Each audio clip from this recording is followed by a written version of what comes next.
하나님의 말씀은 마가복음 13장 1절에서 2절까지의 말씀입니다. 예수께서 성전에서 나가실 때에 제자 중 하나가 이르되 선생님이여 보소서 이 돌들이 어떠하며 이 건물들이 어떠하나이까. 예수께서 이르시되 내가 이 큰 건물들을 보느냐. 돌 하나도 돌 위에 남지 않고 다 무너뜨려지리라 하시니라. 아멘. 거리를 걸어 다니다 보면 언제부턴가 눈에 자주 띄는 현수막 하나가 있습니다. 임대문이 현수막입니다. 거리를 조금만 걷더라도 어렵지 않게 발견할 수가 있어요. 그 현수막이 내걸리기 전에 이곳에서 성공할 것이라는 부푼 꿈을 안고 사람들의 격려 속에 개업을 했을 것입니다. 그러나 결국 어려움을 견디다 못해 임대문이 현수막을 내걸 수밖에 없었던 그때 그 사장님은 얼마나 힘들었을까요? 그 결말을 알고 있었다면 개업을 했을까요? 아니면 다른 결정을 내릴까요? 일이 어떻게 될지 그 결론을 알았다면 어떻게 했을까요? 예수께서 성전을 나가실 때 일이었습니다. 제자 중 하나가 말합니다. 선생님, 이 큰 건물이 어떻습니까? 이 돌들이 어떻습니까? 하며 떠벌리듯 자랑하듯 말씀을 올립니다. 아마 얼마 안 있으면 이곳이 자신들의 거점이 될 거라는 생각에서 그런 얘기를 했을지 모르겠습니다. 그런데 예수께서는 뜻밖의 말씀을 하시죠. 돌 하나도 돌 위에 남지 않고 다 무너질 것이다. 주님은 알았습니다. AD 70년 로마가 이 예루살렘을 에워싸고 결국 멸망시킬 것이라는 사실을 아셨어요. 이것은 예루살렘의 종말입니다. 주님은 계속해서 세상의 종말을 함께 언급하십니다. 그런데 굳이 꼭 이렇게까지 하셨을까 하는 생각도 듭니다. 왜냐하면 이 말씀을 들었던 대부분의 사람들은 예수께서 말씀하신 예루살렘의 멸망을 보지 않거든요. 그 전에 이미 개인적인 종말을 맞이하게 될 것이기 때문입니다. 그런데 주님께서는 오늘 이 제자의 말을 받아 예루살렘의 종말을 그리고 세상의 종말을 언급하십니다.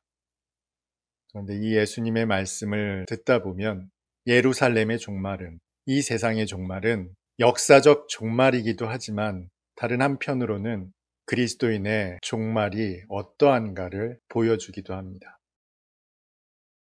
여러분의 종말을 생각해 보신 게 있습니까? 여러분의 마지막 때가 어떨 것이라고 그려지시나요? 많은 사람들이 사람들의 기도 속에서 편안히 잠자듯이 주님의 부르심을 받았으면 좋겠다는 소망들이 있어요. 그런데 목회 현장에서의 마지막 종말은 우리가 그리는 종말과는 괴리가 있는 것을 발견하게 되더라고요. 그런데 이것은 성도들만 그런 것은 아닙니다.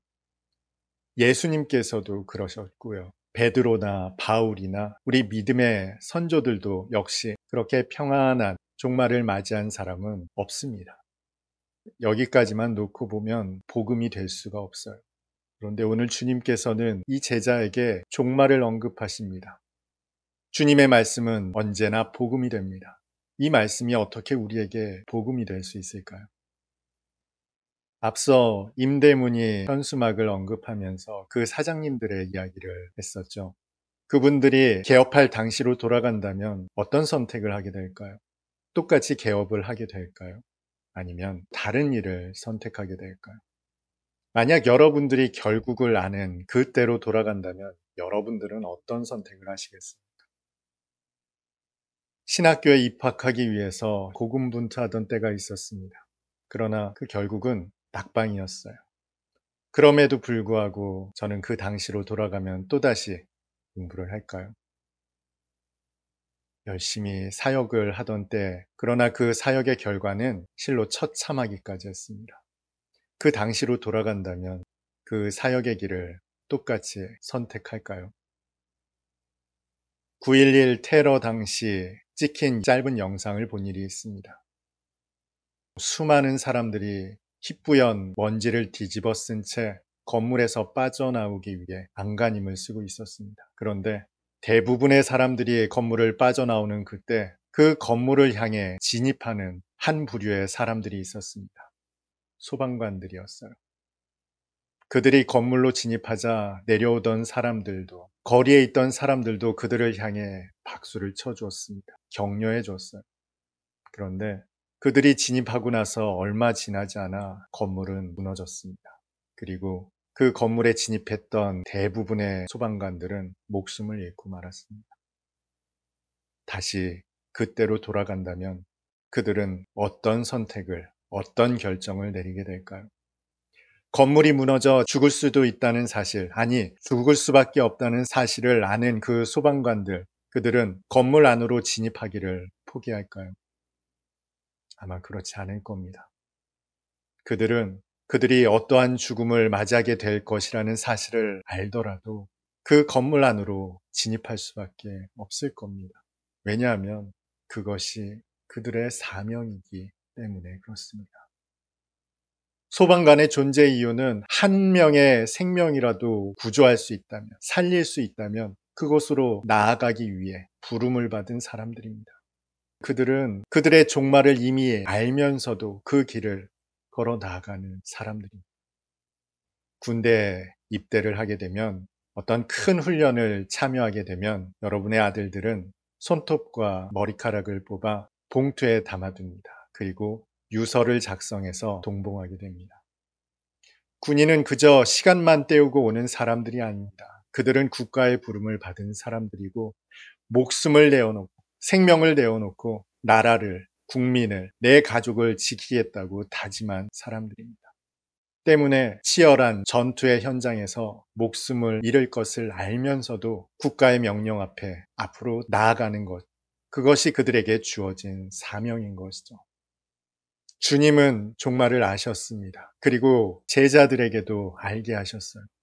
그리고 그 제자들을 통해 오늘 우리에게도 전해졌습니다. 이제 저와 여러분도 종말이 어떠한가를 알고 있습니다. 그리스도인은 종말을 알고 사는 사람들입니다. 우리의 종말이 순탄치 않으리라는 것을 알면서 그 길을 걸어 나가는 사람들이 바로 그리스도인이에요. 우리는 그저 이 땅에서 호의호식하다 평안하게 눈 감는 존재로 부름을 받은 사람들이 아닙니다. 하나님께서 우리에게 주시기를 그토록 원하셨던 생명을 전하는 자로, 그리스도의 복음과 생명을 세상을 향해 전하는 자들로 부름을 받은, 사명을 받은 사람들입니다. 그 사명 앞에 종말을 알면서 그 길을 걸어 나가는 사람들입니다. 물론 우리는 어떠한 부름을 받게 될지 구체적으로 알지는 못합니다. 그럼에도 불구하고 우리는 이 사명의 길을 끝까지 걸어 나아가야만 합니다. 왜냐하면 그것이 영원을 아는, 생명을 아는 저와 여러분들에게 주어진 사명이기 때문에 그렇습니다. 주님께서는 우리에게 종말을 말씀하셨습니다.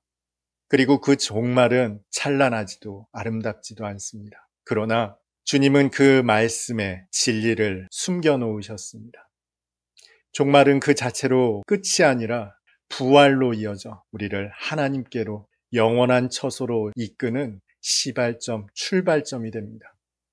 주님은 그 메시지를 담아 제자들에게 또 우리에게 말씀해 주고 계시는 거예요. 그렇기 때문에 우리는 그 종말을 넘어 부활을 바라보고 이 길을 걸어 나갈 수 있게 되는 것이죠. 그것이 바로 종말을 알고 한가운데로 걸어 나가는 성도들의 여정인 것입니다. 그래서 우리는 그 길을 포기할 수가 없어요. 당장 우리 눈앞에 보이는 그 어떤 상황이나 환경이나 현실이 우리의 길을 막아설 수 없다는 거예요. 이미 우리는 그 종말을 알지만 그럼에도 걸어 나아갑니다. 그 여정 속에 저와 여러분 모두는 자기가 부인되고 자기 십자가를 지고 걸어가게 될 것입니다. 이 길을 주님께서 가셨습니다. 베드로도 갔고요. 바울도 걸어갔습니다. 우리 믿음의 조상들 모두가 그 여정을 기꺼이 걸어 나갔습니다. 훗날 예루살렘은 무너졌습니다. 수많은 사람들이 목숨을 잃었습니다. 그러나 하나님의 종말을 알았던, 그 종말을 받아들였던 하나님의 사람들은 그 종말을 넘어 디아스포라 그리스도인이 되어 세상의 복음을 선포하는 자로 걸어 나아갔습니다. 그리하여 그 복음은 오늘 저와 여러분에게까지 이어지게 된 것입니다. 우리는 종말을 알고 살아가는 사람들입니다. 세상은 끊임없이 우리에게 주어진 종말을 망각하고 살아가라고 독려하며 화려한 영광만을 보여줍니다. 그러나 꼭 기억하시기를 바랍니다. 우리에게는 종말이 있습니다. 소망을 품고 오늘도 우리에게 주어진 종말의 여정을 그러나 기꺼이 담대하게 걸어 나아가시는 저와 여러분 다 될 수 있기를 주님의 이름으로 축복합니다.